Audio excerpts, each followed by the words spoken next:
Imagine this, 18 years ka nang nagtatrabaho, pero recently ka lang naging regular. Ganyan ang marami sa ating mga healthcare professionals.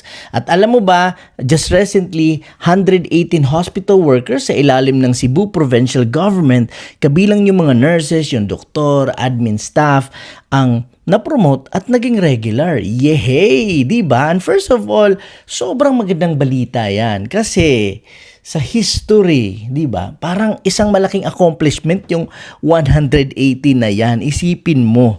So sobra pa sa deserve. Kung mabilang ka man dyan sa 180 na yan, di ba? Sobrang saya at sobrang thankful at sobra talagang ilang libo ba ang staff sa mga ospital?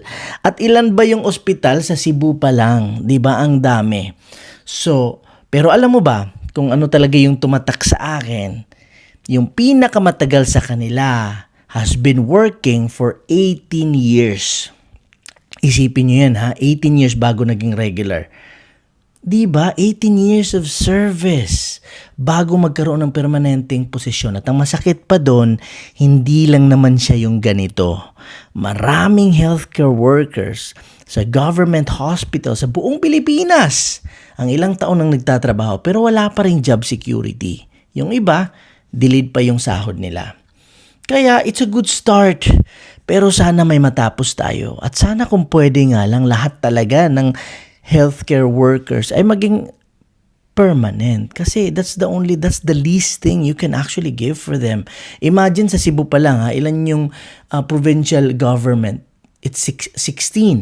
Sa isang ospital noon, ilan yung mga staff doon? O hindi pa kasali hindi pa kasali yung mga local government unit ha, na ilang libo din or hundreds if not thousands talaga yung staff. Imagine niyo kung ilan pang healthcare workers ang naghihintay maging regular.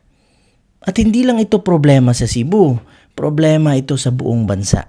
Marami pa rin naghihintay ng permanenteng posisyon, tamang binipisyo at sweldong sana dumarating sa tamang oras. Sabi ko nga dati, hindi naman talaga lahat ng healthcare worker gustong mag-abroad.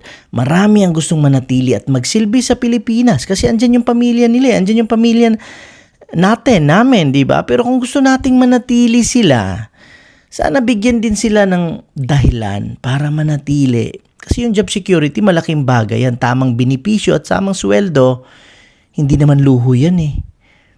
Dapat basic yan para sa mga taong araw-araw na nag-aalaga sa atin.